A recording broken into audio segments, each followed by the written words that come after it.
ನೀವು ಯಾವುದೇ ರೀತಿಯ ಕಣ್ಣು ನೋವಾಗಲಿ ಈ ಎಲೆಯನ್ನು ಸ್ವಲ್ಪ ಬಾಡಿಸಿ ಇದನ್ನು ಹಿಂಡಿದರೆ ಬೀಳುವ 2 ತೊಟ್ಟು ರಸವನ್ನು ಕಣ್ಣಿಗೆ ಹಾಕಿ ಪ್ರಯೋಗ ಮಾಡಿ ಗುಣ ಆಗದೆ ಹೋದರೆ ವೈದ್ಯರ ಹತ್ರ ಹೋದರೆ ಸಾಕು.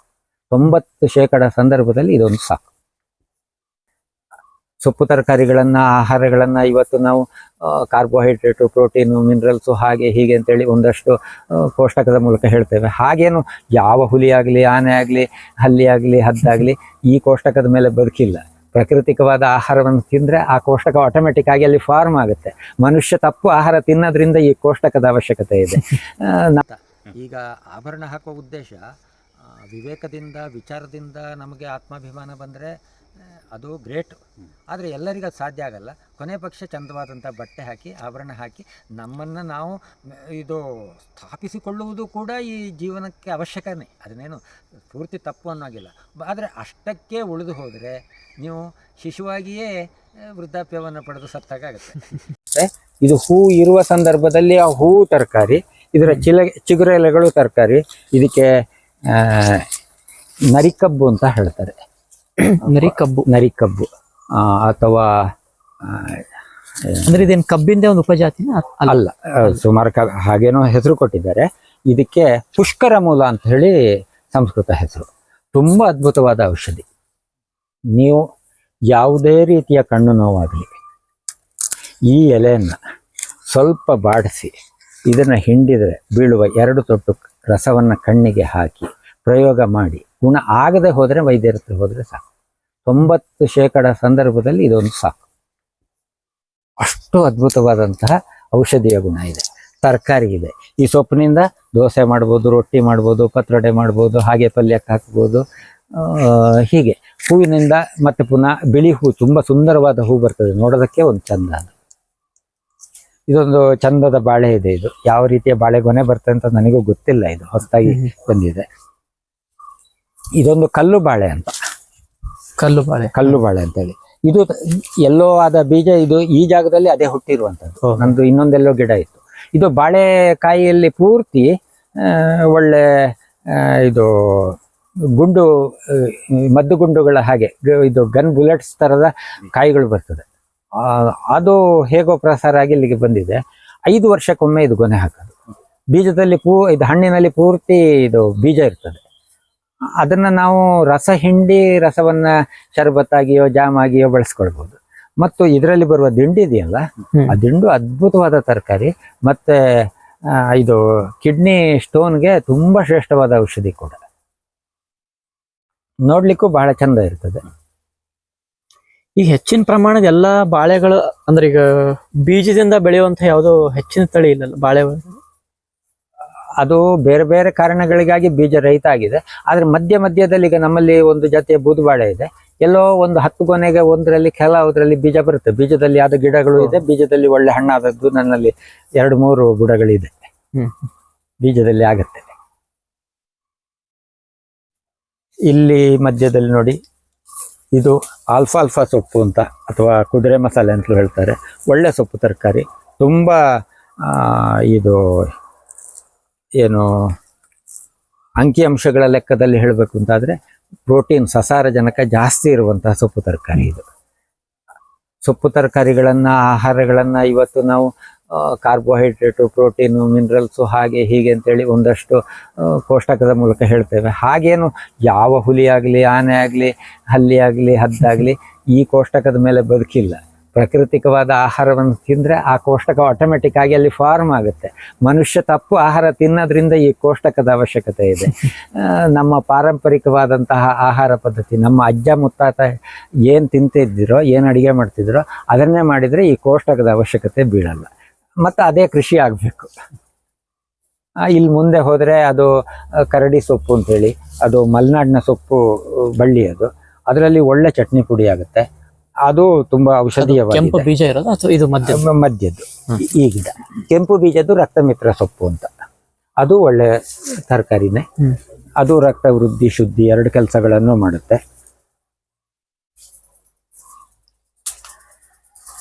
ಇದು ಫೈಕಾಸ್ನಲ್ಲಿ ವಟದಲ್ಲಿ ಇನ್ನೊಂದು ಜಾತಿ ಕಜ್ಜಿಗೋಳಿ ಅಂತ. ಒಳ್ಳೆ ದನದ ಮೇವು. ಇದು ದೊಡ್ಡದಕ್ಕೆ ಬರುವ ಆಂಥೋರಿಯಮ್ಮು, ಇದು ಇನ್ನೊಂದು ಥರದ ಆಂಥೋರಿಯಮ್ಮು, ಎಲ್ಲನೂ ಸಹ ದನಕ್ಕೆ ಮೇವಾಗುತ್ತೆ.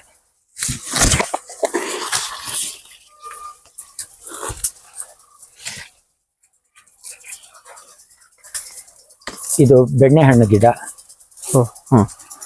ಇದು ನೋಡಿ ಸುವರ್ಣಗಡ್ಡೆ. ಈಗ ಇದು 8 ತಿಂಗಳ ಬೆಳೆ. ಈಗ ಇದು ಅಂತ್ಯ ಆಗ್ತಾ ಇದೆ. ಇನ್ನೊಂದು 6 ತಿಂಗಳಿಗೆ ಸತ್ತ ಸ್ಥಿತಿಯಲ್ಲಿ ಇರುತ್ತೆ. ಆದರೆ ಅಡಿಲಿ ಗಡ್ಡೆ ಇರುತ್ತೆ, ಗಡ್ಡೆನ ಯಾವಾಗ ಬೇಕಾದರೂ ಕಿತ್ಕೊಳ್ಬೋದು.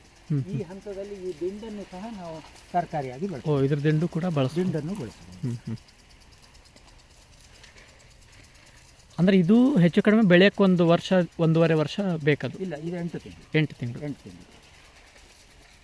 ನೋಡಿ, ಇದು ಒಂದೆಳಗದಲ್ಲಿ ಬೇರೆ ಜಾತಿದು. ಇದು ಹೆಚ್ಚು ರುಚಿಯಾಗಿರುತ್ತೆ, ಹೆಚ್ಚು ಔಷಧೀಯ.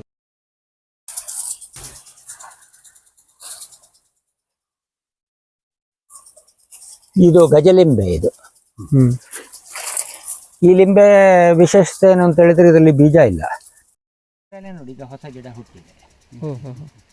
ನೀವು ಒಂದು ಗಿಡ ಹಾಕಿದರೆ ನೀವು ಮಾಡಿದಂತಹ ಪ್ರಕೃತಿ ಪ್ರೀತಿಯನ್ನು ಪ್ರಕೃತಿಯೇ ಇದು ಗೌರವಿಸಿ ನಿಮಗೆ ಇನ್ನೊಂದನ್ನು ಉಡುಗೊರೆಯಾಗಿ ಕೊಡುತ್ತೆ. ಹೀಗೆ 3 ಗಿಡ ಆದರೆ ನಿಮಗೆ ಮನೆಗೆಲ್ಲ ರೀತಿಯ ಅಡುಗೆಗಳು, ಬೇಕಾದಷ್ಟು ವರ್ಷಕ್ಕೆ ಉಪ್ಪಿನಕಾಯಿ ಮಾಡಿ ನೆಂಟರಿಷ್ಟರಿಗೂ ಕೊಡಲಿಕ್ಕೆ ಮತ್ತು ಮಾರಾಟ ಮಾಡಲಿಕ್ಕೂ ಸಾಧ್ಯ. ಅದು ಇಲ್ಲಿ ತೆಂಗಿದೆ, ಅಡಿಕೆ ಇದೆ, ಬೇರೆ ಬೇರೆ ಗಿಡಗಳಿದೆ.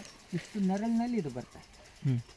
ಈಗ ಇದು ಬೀಜದಿಂದ ಬರಂಗಿಲ್ಲ ಅಂದ್ರೆ ಮತ್ತು ಬೇರಿನಿಂದಲೇ ಬರುತ್ತೆ. ಬೇರಿಂದ ಈಗ ನಾವು ಮತ್ತೆ ಬೇರೆ ಕಡೆ ಹಚ್ಚಬೇಕು ಆ ಥರ ಅಂತಂದ್ರೆ ಇದು ಗಿಡ ದೊಡ್ಡ ಆಗ್ತಾ ಇದ್ದಾಗ ಅಲ್ಲಲ್ಲಿ ಬೇರು ಬರುತ್ತೆ. ಬೇರಿನ ಗಿಡಗಳನ್ನು ಕಿತ್ಕೊಂಡು ಹಾಕಿ ಆಮೇಲೆ ನಮ್ಮ ಬುದ್ಧಿವಂತಿಕೆಯಿಂದ ಇದಕ್ಕೆ ಲೇಯರಿಂಗ್ ಅಂತ ಮಾಡ್ಬೋದು.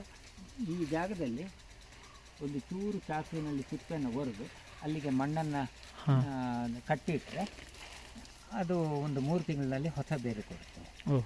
ಅಥವಾ ಇದನ್ನು ಕೆಳಗೆ ಬಗ್ಗಿಸಿ ಮಣ್ಣಿಗೆ ಕಲ್ಲರಿಟ್ಟು ಇಟ್ಟರೆ ಅಲ್ಲಾದರೂ ಬೇರೆ ಕೊಡುತ್ತೆ. ಕುಂಡಕ್ಕೆ ಸಂಪರ್ಕ ಮಾಡಿದರೆ ತಗೊಂಡೋಗಕ್ಕೆ ಶುರು ಮಾಡ್ತೀನಿ. ಈಗ ನೀವು ಮೊದಲಿದು ಹೇಗೆ ಹಾಕಿದ್ದೀರಿ ಸರ್? ಇದು ಇದ್ದಲ್ಲಿಂದ ನಾನು ಒಂದು ಬೇರೆ ಗಿಡ ಕಿತ್ತಿದ್ದೆ.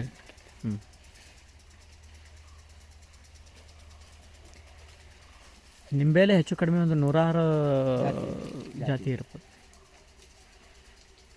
ಲಿಂಬೆ, ಕಿತ್ತಳೆ, ಮುಸುಂಬಿ, ಹರಳೆಕಾಯಿ, ಚಕ್ಕೋತ, ಮಾಪಲ ಹುಳಿ, ಹೀಗೆ ಆ ಜಂಬೀರ ಫಲಗಳು ಅಂತ ಹೇಳ್ತಾರೆ. ಸಿಟ್ರಸ್ ಫ್ರೂಟ್ಸ್ನಲ್ಲಿ 100 ಜಾತಿಗಳಿದೆ.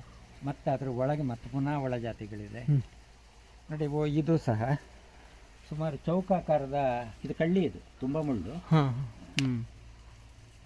ಹುಳಿಸಿ ಹಣ್ಣು ಬರುತ್ತೆ. ಇದರಲ್ಲಿ ರುಚಿಯಾಗಿ ತಿನ್ಬೋದು. ಒಳಗೆ ಸ್ವಲ್ಪ ಮುಳ್ಳಿರ್ತದೆ, ತಗೊಳ್ಬೇಕು.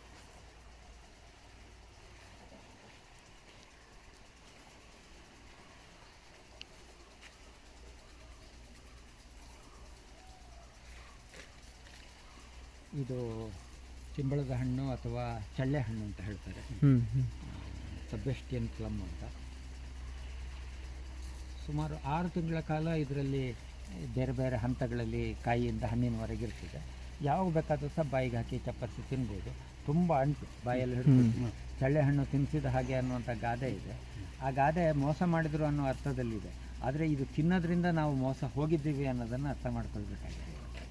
ನಾವು ಚಳ್ಳೆ ಹಣ್ಣು ತಿನ್ನಬೇಕು, ತಿನ್ನಿಸ್ಬೇಕು. ಇದರಲ್ಲಿರುವಂಥ ಪಾಠಗಳನ್ನು ಕಲಿಬೇಕು. ತುಂಬ ಔಷಧೀಯ ಮಹತ್ವ ಇರುವಂಥದ್ದು.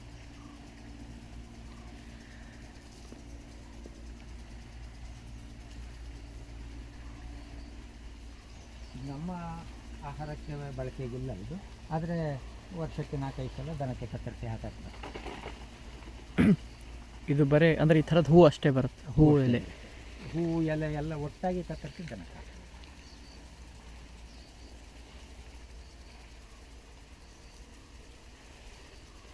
ಇದು ನೋಡಿ, ಒಂದು ಜಾತಿಯ ಬಾಳೆ.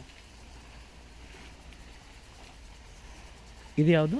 ಇದೊಂದು ಜಾತಿಯ ಇದು ರನ್ನಿಂಗ್ ಬನಾನಾ ಅಂತ ಹೇಳ್ತಾರೆ.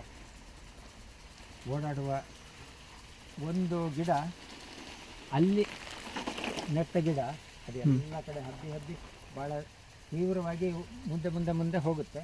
ಈ ರೀತಿಯ ಮೋತೆ ಬರುತ್ತೆ. ಹಣ್ಣು ಬಿಡಲ್ಲ. ಆದರೆ ಈ ಮೋತೆನೇ ನಾವು ತರಕಾರಿಯಾಗಿ ಬೆಳೆಸ್ಬೋದು. ಅದ್ರ ಒಳಗೆ ದಿಂಡಿ ಇರುತ್ತೆ. ದಿಂಡನ್ನು ತರಕಾರಿಯಾಗಿ ಬೆಳೆಸ್ಬೋದು. ಒಟ್ಟು ಎಷ್ಟು ವಿಧದ ಬಾಳೆಗಳಿದಾವೆ ಸರ್ ನಿಮ್ಮ ಇದರಲ್ಲಿ? ಈ ಥರ ಚಂದ ಕಾಣುವಂಥದ್ದು, ಪರ್ಯಾಯವಾಗಿ ಆಹಾರ ಬಳಕೆ ಆಗುವಂಥದ್ದು ಒಂದು 30-40 ಜಾತಿ ಇದೆ. ಮತ್ತು ನಾವು ತಿನ್ನುವಂಥ ಗೊನೆ ಬಿಡುವ ಬಾಳೆಗಳು ಒಂದು 15-20 ಜಾತಿ ಇದೆ. ಈ ಬಾಳೆಯಲ್ಲಿ ಗೊನೆ ಬಿಡುವ ಬಾಳೆಯಲ್ಲಿ 700ರವರೆಗೆ ಜಾತಿಗಳನ್ನು ಗುರುತಿಸಿದ್ದಾರೆ. ಅಷ್ಟು ಸಂಗ್ರಹಿಸಿದವರು ಇದ್ದಾರೆ.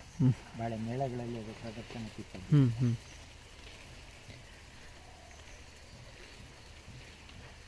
ಬಳ್ಳಿ ಬಟಾಟೆ ಅಂತ ಹೇಳ್ತಾರೆ, ಏರ್ ಪೊಟ್ಯಾಟೊ ಅಂತ. ಇದು ಆಲೂಗಡ್ಡೆ ಥರನೇ ಬಿಳಿ ಬಣ್ಣ ಬಹುತೇಕವಾಗಿ ಬರ್ತದೆ. ಬಹುತೇಕ ಆಲೂಗಡ್ಡೆಗೆ ಹತ್ತಿರದ ರುಚಿಯನ್ನು ಬರುತ್ತೆ. ರುಚಿಯಲ್ಲಿ ಒಂದು ಸಣ್ಣ ವ್ಯತ್ಯಾಸವನ್ನು ಗಮನಿಸಿದರೆ ಆಲೂಗಡ್ಡೆಗಿಂತಲೂ ಸಹ ಹೆಚ್ಚು ರೀತಿಯ ಅಡಿಗೆಗಳನ್ನು ಇದರಲ್ಲಿ ಮಾಡೋದಕ್ಕೆ ಸಾಧ್ಯ ಇದೆ.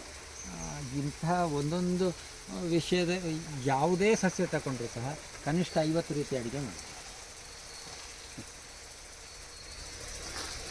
ಒಂದೊಂದು ಗಡ್ಡೆನೇ 1-2 kg ತನಕ ಮೇಲೆ ಬರ್ತದೆ. ಇದು ಇನ್ನು ಇದು ಬೆಳಿಬೇಕಿದು. ಮತ್ತು ಇದೀಗ ಇದು ಅದರ ದಿನಮಾನ ಮುಗಿತಾ ಬಂತು. ಬೇಸಿಗೆಯಲ್ಲಿ ಒಂದು ಸಲ ಸಾಯುತ್ತೆ. ಮತ್ತು ಅಡಿಯಲ್ಲಿ ಈಗ ಇದರ ಮೂಲ ಇಲ್ಲಿದೆ. ಮೂಲದಲ್ಲಿ ಒಂದು 10-15 kg ಗಡ್ಡೆ ಇರುತ್ತೆ. ಅದು ಆ ಗಡ್ಡೆನ ನಾವು ಬಿಡ್ಬೋದು ಅಥವಾ ತಗೊಂಡು ಸಣ್ಣ ತುಂಡನ್ನು ಮತ್ತೆ ಮರುನಾಟಿನೂ ಮಾಡ್ಬೋದು. ಮೇಲೂ ತಿನ್ನುವಂಥದ್ದು ಸಿಗುತ್ತೆ, ಕೆಳಗೂ ತಿನ್ನುವಂಥದ್ದು ಸಿಗುತ್ತೆ. ಮತ್ತು ಈ ಬಳ್ಳಿಗಳಿದೆಯಲ್ಲ ಭಾಳ ಗಟ್ಟಿ ಇರುತ್ತೆ. ಇದನ್ನು ಹಗ್ಗವಾಗಿಯೂ ಬಳಕೆ ಮಾಡೋದು. ಕಟ್ಟುವ ಹಗ್ಗ ತಂದು ಹಚ್ಚಿದ್ದ ಈ ತಂದು ಈ ಜಾತಿಯಲ್ಲಿ ಇದಕ್ಕೆ ಹುತ್ತರಿ ಗೆಣಸು ಅಥವಾ ಡಯೋಸ್ಕೋರಿಯಾ ಅಂತ ಹೇಳುವ ಒಂದು ಹೆಸರಿದೆ. ಇದರಲ್ಲಿ ಒಂದು 100 ಜಾತಿ ಇದೆ.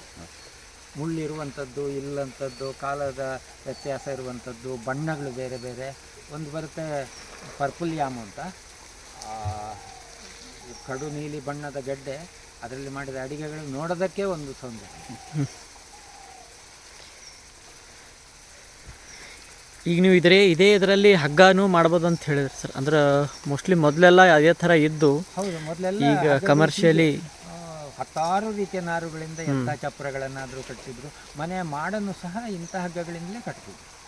ಅದು ಹೊಗೆ ಅಡಿಗೆ ಮನೆಗಳ ಇದ್ದಾಗ ಆ ಹಗ್ಗಗಳೆಲ್ಲ ಸಹ ಒಂದು 5-10 ವರ್ಷ ಬಾಳುತ್ತೆ.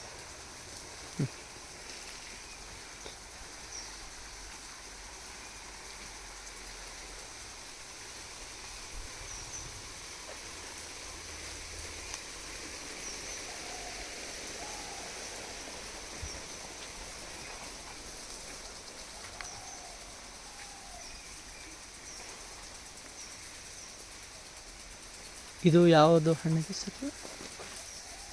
ಇದು ಕಣಗಿಲಿಯ ಒಂದು ಜಾತಿ, ಬೀಜ ಆಗಿದೆ. ಇದು ತಿನ್ನೋದಕ್ಕೂ ಇಲ್ಲ, ಹಸುವಿಗೂ ಇಲ್ಲ. ಇದು ಗೊಬ್ಬರಕ್ಕೆ ಮಾತ್ರ. ಗೊಬ್ಬರ ತುಂಬ ಸುಂದರವಾದ ಹೂ ಬರುತ್ತೆ. ಈ ಗಿಡ ಇದು ಕನಕ ಚಂಪಕ ಅಂತ ಹೇಳ್ತಾರೆ. ಅಂದರೆ ಸಂಪಿಗೆ ಒಂದು ಪ್ರಭೇದ ಇದೆ. ದನದ ಮೇವಾಗಿ ಬಳಸಬಹುದು. ಬಿಟ್ಟರೆ ಭಾಳ ದೊಡ್ಡ ಮರ ಆಗುತ್ತೆ. 1-2 ಮರಕ್ಕೆ ಬಿಡ್ತೀವಿ, ಮತ್ತು ಉಳಿದದನ್ನು ನಾವು ಮೇವಿಗೆ ಬಳಸ್ತೀವಿ. ಈ ಥರ ಇದರ ವಿಶೇಷತೆ ಏನಂದರೆ ಇದರ ಸಂಪಿಗೆ ಹೂಗಳಿದೆಯಲ್ಲ ತುಂಬ ಸುಗಂಧ. ಒಣಗಿಸಿದ ಹೂವು ಸಹ 6-8 ತಿಂಗಳು ಪರಿಮಳ ಹಾಗೆ ಉಳಿಸ್ಕೊಂಡಿದೆ. ಮತ್ತು ಕೊಬ್ಬರಿ ಎಣ್ಣೆಗೆ 1 ಲೀಟರ್ಗೆ 2 ಹೂವು ಹಾಕಿದರೆ ಆ ಎಣ್ಣೆ ತಕ್ಷಣ ಸುಗಂಧ ಭರಿತ ಎಣ್ಣೆ ಆಗಿಬಿಡುತ್ತೆ. ಹಾಗೆ ಭಾಳ ಸುಲಭದಲ್ಲಿ ಸುಗಂಧವನ್ನು ನಾವು ಆವಿಷ್ಕಾರ ಮಾಡಲಿಕ್ಕೆ ಈ ಗಿಡದಿಂದ ಸಾಧ್ಯ. ಹೆಸರೇನಂದ್ರಿ? ಕನಕ ಚಂಪಕ. ಕನಕ ಚಂಪಕ. ಇಲ್ಲೊಂದು ಬಳ್ಳಿ ಇದೆ. ಇದು ತುಂಬ ಸುಂದರವಾದ ಹೂ ಬಿಡುತ್ತೆ. ಆ ಕಡೆ ಮನೆ ಮುಂದೆ ಅದರ ಹೂವು ಇದೆ. ಹೂವನ್ನು ಸಹ ನೀವು ದಾಖಲಿಸ್ಬೋದು. ಇದಕ್ಕೆ ಬೆಳ್ಳುಳ್ಳಿಯ ಪರಿಮಳ ಇದೆ. ಬೆಳ್ಳುಳ್ಳಿಗೆ ನೋಡಿ ಮತ್ತೆ ಪುನಃ ಎಷ್ಟು ಬದಲಾವಣೆಗಳನ್ನು, ಜಾಗದಿಂದ ಜಾಗಕ್ಕೆ, ಆ ಜಾಗದ ಪರಿಣಾಮವಾಗಿ ಒಂದು ಕೃಷಿ ಆಗದೆ ಹೋದರೆ ಇನ್ನೊಂದು ಕೃಷಿಯನ್ನು ಮಾಡಿ ಮನುಷ್ಯ ಅದೇ ಸುಖ ಸಂತೋಷವನ್ನು ಅನುಭವಿಸಲಿಕ್ಕೆ ಪ್ರಕೃತಿ ವ್ಯವಸ್ಥೆ ಮಾಡಿ ಕೊಟ್ಟಿದೆ ಬೇರೆ ಬೇರೆ ರೀತಿಯಲ್ಲಿ. ದಾಸವಾಳದಲ್ಲಿ 1000 ಜಾತಿಗಳಿದೆ. ಬಹುತೇಕ ಎಲ್ಲ ದಾಸವಾಳಗಳು ಕೂಡ ಹೂವು ಕೂಡ ತರಕಾರಿ, ಎಲೆ ಕೂಡ ತರಕಾರಿ. ಹೂವಿನಲ್ಲಿ ಶರ್ಬತ್ತು ಮಾಡ್ಬೋದು, ತಿಳಿಸಾರು ಮಾಡ್ಬೋದು, ಗೊಜ್ಜು ಮಾಡ್ಬೋದು. ಹಾಗೆ ಹೂವನ್ನು ತೆಗೆದು ಸ್ವಲ್ಪ ಹಿಚಿಕಿ, ಸ್ವಲ್ಪ ಉಪ್ಪು ಹಾಕಿ, ಚೂರು ಲಿಂಬೆಹಣ್ಣು ಹಿಂಡಿದರೆ ತಕ್ಷಣದ ಗೊಜ್ಜು. ನೇನು ಮಾಡೋದು ಬೇಡ. 3 ನಿಮಿಷಕ್ಕೆ ನೆಂಟರು ಬಂದರು ಅಂದರೆ ಇದು 4 ಜನಕ್ಕೆ ಊಟ ಅಡುಗೆ ಮಾಡಲಿಕ್ಕೆ ಅಷ್ಟು ಸುಲಭ ಇದೆ. ಬಟ್ ನಮ್ಮ ಜ್ಞಾನ ಇವತ್ತು ಬರೀ ದೇವರಿಗೆ ಏರಿಸ್ಲಿಕ್ಕೆ. ಆಮೇಲೆ ದೇವರಿಗೆ ಇಟ್ಟು ಮಾರನೇ ದಿನ ದೇವರಿಗಿಟ್ಟ ಪ್ರಸಾದ ರೂಪವಾಗಿ ಆ ಹೂವನ್ನೆಲ್ಲ ಒಣಗಿಸಿ ಇಟ್ಟು ಪುಡಿ ಮಾಡಿ ಇಟ್ಕೊಂಡ್ರೆ ಯಾವ ಬೇಕಾದರೂ ಆ ಪುಡಿಗೆ ನಾನು ಹೇಳಿದ ಲಿಂಬೆಹಣ್ಣು ಉಪ್ಪು ಹಾಕಿ ದಿಢೀರ್ ಚಟ್ನಿ ಮಾಡ್ಕೋಬೋದು, ಅಥವಾ ಅದನ್ನು ಇದು ಫೇಸ್ ಪ್ಯಾಕ್ ಆಗಿ ಹಾಕ್ಬೋದು, ತಲೆಗೆ ಶ್ಯಾಂಪು ಆಗಿ ಬಳಸ್ಬೋದು. ಈ ಹೂಗಳು ಅದ್ಭುತವಾದಂಥ, ಭಾರತ ದೇಶಕ್ಕೆ ಬಹುತೇಕ ಚಳಿಗಾಲದಲ್ಲಿ ಉತ್ತರ ಭಾರತೀಯರಿಗೆ ಬಿಟ್ಟರೆ ಬೂಟು ಹಾಕುವ ಅವಶ್ಯಕತೆ ಇಲ್ಲ, ಇಲ್ಲಿ ಚಳಿ ಇಲ್ಲ, ಬೂಟು ಹಾಕುವ ಅವಶ್ಯಕತೆ ಇಲ್ಲ. ಹಾಗೂ ಒಮ್ಮೆ ಬೂಟು ಹಾಕುವುದಾದರೆ ಈ ಹೂವನ್ನೇ ಬೂಟ್ ಪಾಲಿಶ್ ಆಗಿ ಬಳಸ್ಬೋದು. ಆದ್ದರಿಂದ ಇದಕ್ಕೆ ಶೂ ಫ್ಲವರ್ ಅಂತಲೂ ಒಂದು ಹೆಸರಿದೆ. ಮತ್ತು ಪುನಃ ಅದಕ್ಕೆ ಬೂಟೇ ಅಪರಾಧ, ಅದಕ್ಕೆ ಪಾಲಿಶನ್ನು ತಯಾರು ಮಾಡೋದು ಇನ್ನೊಂದು ದೊಡ್ಡ ಅಪರಾಧ. ಅಂದರೆ ಎಲ್ಲ ಜಾತಿಯ ದಾಸವಾಳದ ಹೂಗಳನ್ನು ಈ ಥರ ಬಳಸ್ಬೋದು. ಎಲೆಗಳನ್ನು ಯಾವ್ಯಾವ ಥರ ಬಳಸ್ಬೋದು? ಎಲೆಗಳನ್ನು ದೋಸೆಗೆ ಉದ್ದಿನ ಬದಲು ಈ ಚಿಗುರೆಲೆಗಳನ್ನು ಹಾಕಿ ರುಬ್ಬಿದರೆ ಅದ್ಭುತವಾದಂಥ ದಿಢೀರ್ ದೋಸೆ ಆಗುತ್ತೆ. ಅಂದರೆ ಉದ್ದಿನ ಸಂಪೂರ್ಣ ಬದಲಾಗ ಅಥವಾ ಬದಲಾಗಿ ಉದ್ದು ಬೇಡ, ಈ ಸೊಪ್ಪನ್ನೇ ಹಾಕೋದು. ಮತ್ತು ಇವೆಲ್ಲ ಇದೆಯಲ್ಲ, ಕಜ್ಜಿ ಕುರಗಳಿಗೆ ತುಂಬ ಒಳ್ಳೆಯ ಪರಿಹಾರ. ತಲೆ ಕೂದಲು ಉದುರುವವರೆಗೂ ಸಹ ದಾಸವಾಳದ ತಿನ್ನೋದು ಹೌದು, ಅದರಲ್ಲಿ ಎಣ್ಣೆ ಕಾಸಿ ಎಣ್ಣೆನಾದರೂ ಬಳಕೆ ಮಾಡಿ. ಈಗ ಇಲ್ಲೊಂದು ಇದು ಬೆಳ್ಳುಳ್ಳಿ ಥರದ ವಾಸನೆ ಅಂತ ಹೇಳಿದ್ರಿ ಸರ್, ಅದು ಪ್ಲ್ಯಾಂಟ್. ಈಗ ನಾವು ಬೆಳ್ಳುಳ್ಳಿಯನ್ನು ಅದು ವಾಸನೆ ಕಲ್ಲದೆ ಅದರದೊಳಗಿರುವಂಥ ಸಾಕಷ್ಟು ಹಲವಾರು ಔಷಧಿ ಥರದ ಲಾಭಕ್ಕಾಗಿ ಬಳಸ್ತೀವಿ. ಈಗ ಈ ಥರದ ಎಲೆಗಳನ್ನು ಕೂಡ ನಾವು ಆ ಥರ ಬಳಸಬಹುದು. ಹೌದು, ಈ ಪರಿಮಳಕ್ಕೆ ಕಾರಣವಾದಂತಹ ಚಂಚಲತೆ ಇಲ್ಲ, ಅದರಲ್ಲೂ ಒಂದೇ ಇದರಲ್ಲೂ ಒಂದೇ, ಅದರಿಂದ ಔಷಧಿ ಗುಣ ಅದೇ. ಇದು ಒಂದು ತುಂಬ ಸುಗಂಧ ಸಸ್ಯನೇ ಇದು. ಇದನ್ನು ಸೊಳ್ಳೆ ಮತ್ತು ತೆಗಣೆ ನಿವಾರಣೆಗೆ ವಿಶೇಷವಾಗಿ ಬಳಕೆ.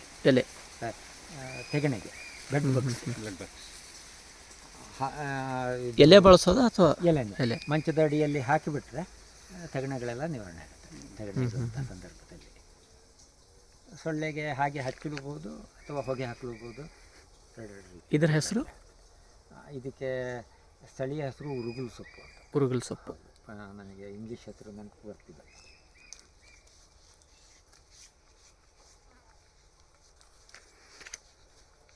ಇದನ್ನು ಹಾಗೆ ಬೇರೆ ಬೇರೆ ಥರದ ಇದ್ರ ಥರ ಚಟ್ನಿ ಆಗಲಿ, ಸಾಂಬಾರಿಗಾಗಲಿ, ಸೊಪ್ಪಾಗಲಿ. ಸೊಪ್ಪು ತರಕಾರಿ ಬಳಕೆ ಇಲ್ಲ, ಇದು ಔಷಧಿಯ ಬಳಕೆ ಮಾತ್ರ. ನೋಡಿ, ಅದು ತರಕಾರಿ ಬಳಕೆ ಇಲ್ಲ, ದನಕ್ಕೆ ಬಳಕೆನೂ ಇಲ್ಲ. ಎಷ್ಟು ಸುಂದರವಾದ ಹೂ ಕೊಡುತ್ತೆ ನೋಡಿ. ಇದರಲ್ಲಿ ಒಂದು 20-30 ಜಾತಿ ಇದೆ. ಇವೆಲ್ಲ ತೋಟದ ಅಲಂಕಾರವನ್ನು ಹೆಚ್ಚಿಸ್ತಾ ಹೋದ ಹಾಗೆ ಆ ತೋಟದ ಮೇಲೆ ನಮಗೆ ಪ್ರೀತಿ ಬರುತ್ತೆ. ನಮ್ಮ ತೋಟ ಅಂತ ನಾವು ಪ್ರೀತಿಸಬೇಕು. ಈ ತೋಟ ಬಿಟ್ಟು ಹೋಗುವ ಅವಶ್ಯಕತೆ ಇಲ್ಲ, ಸೌಂದರ್ಯವನ್ನು ಅರಸಿ ಅಂತ ನಮಗೆ ಅನಿಸ್ಬೇಕು. ಆ ರೀತಿ ನಾವು ತೋಟ ಮಾಡಬೇಕು. ಇಲ್ಲದೆ ಹೋದರೆ ನಮ್ಮಲ್ಲೇನೂ ಇಲ್ಲ ಅಂತ. ಈಗ ಆಭರಣ ಹಾಕುವ ಉದ್ದೇಶ ವಿವೇಕದಿಂದ, ವಿಚಾರದಿಂದ ನಮಗೆ ಆತ್ಮಾಭಿಮಾನ ಬಂದರೆ ಅದು ಗ್ರೇಟು. ಆದರೆ ಎಲ್ಲರಿಗೂ ಅದು ಸಾಧ್ಯ ಆಗಲ್ಲ. ಕೊನೆ ಪಕ್ಷ ಚಂದವಾದಂಥ ಬಟ್ಟೆ ಹಾಕಿ, ಆಭರಣ ಹಾಕಿ ನಮ್ಮನ್ನು ನಾವು ಇದು ಸ್ಥಾಪಿಸಿಕೊಳ್ಳುವುದು ಕೂಡ ಈ ಜೀವನಕ್ಕೆ ಅವಶ್ಯಕನೇ. ಅದನ್ನೇನು ಪೂರ್ತಿ ತಪ್ಪು ಅನ್ನೋಗಿಲ್ಲ. ಆದರೆ ಅಷ್ಟಕ್ಕೆ ಉಳಿದು ಹೋದರೆ ನೀವು ಶಿಶುವಾಗಿಯೇ ವೃದ್ಧಾಪ್ಯವನ್ನು ಪಡೆದು ಸತ್ತಾಗುತ್ತೆ. ಅದನ್ನು ಉತ್ತರಿಸಿ ನಾವು ಮುಂದಕ್ಕೆ ಹೋಗಬೇಕು. ಹಾಗೆಯೇ ಈ ತೋಟಕ್ಕೆಲ್ಲ ಇದೆಯಲ್ಲ,